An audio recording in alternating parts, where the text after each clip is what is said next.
knowing when to trade the queens could make the difference between winning and losing. Now, as a key principle, you should be trading the other person's queen when their queen is too active or the attack is too strong, and you need to diminish the intensity of their attack, right? And you should be trading your queen if you have more material, if you're up in material and you need to simplify and take advantage of your gains, so to speak.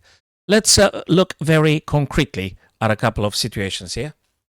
It is black's to play. And if you look at the white queen, you can notice that actually it's very active and it's very dangerous, specifically if they manage to team up with the rook aiming at the h7. That's a big problem. So you can't tolerate that queen for too long. You need to trade them off.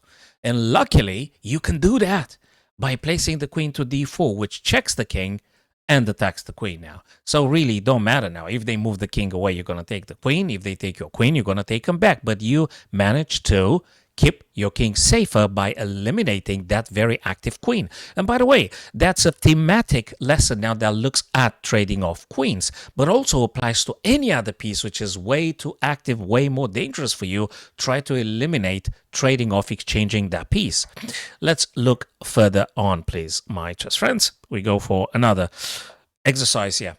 Look, in this position here, I think black is up in with 2 pawns here. That's great, but white creates counterplay.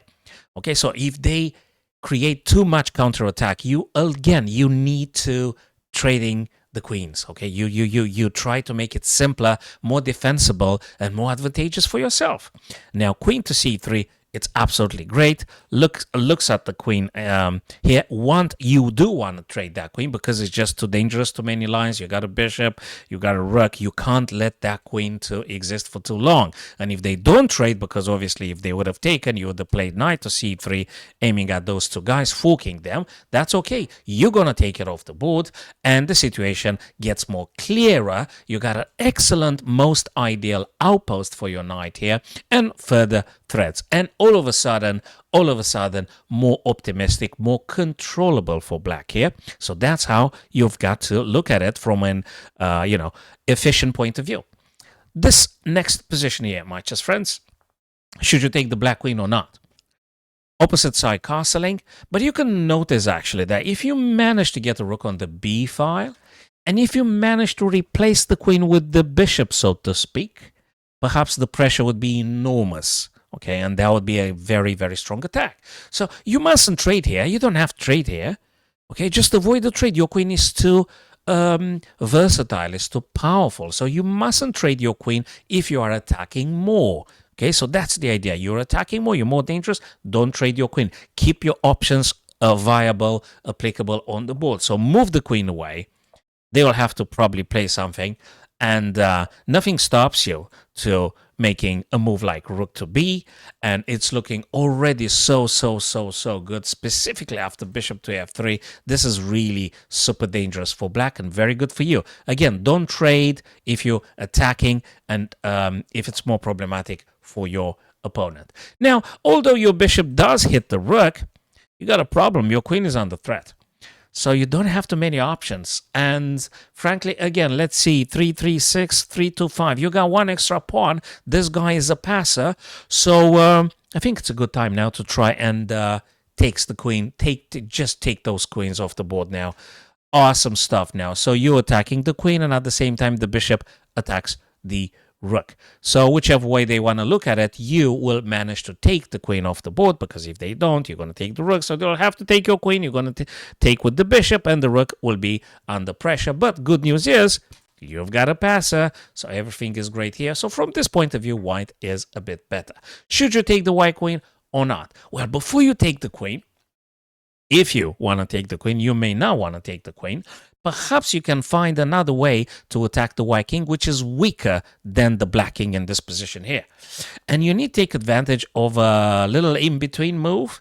There is this tension in between the two black and white pawn here, and perhaps you might take this guy with check.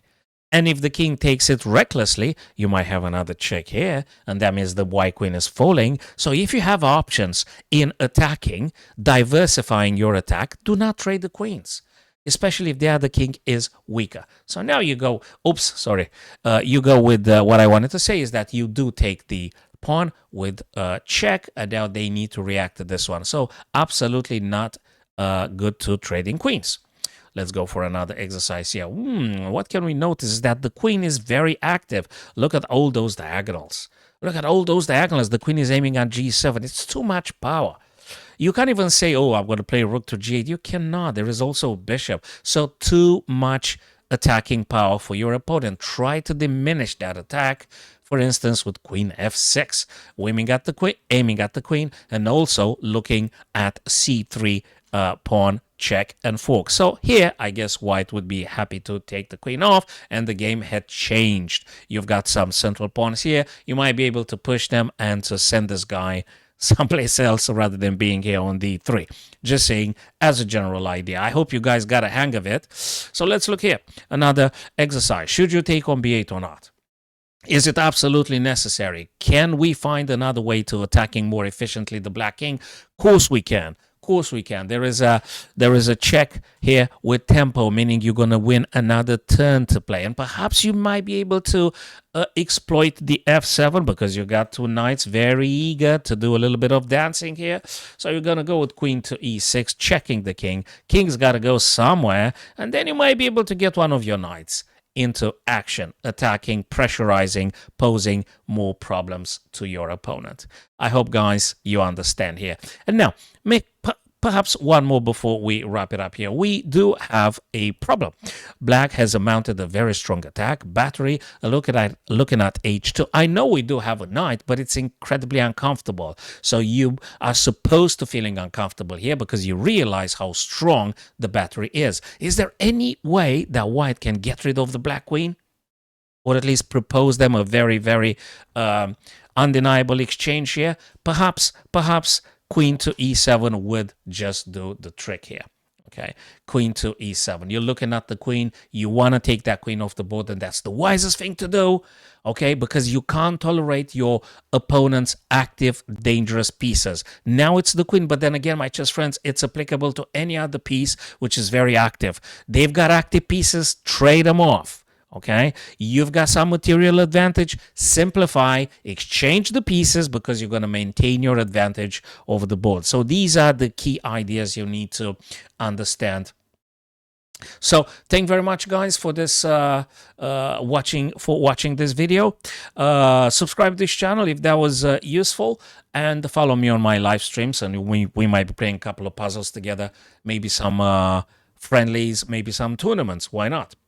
Thanks again. Have a wonderful day.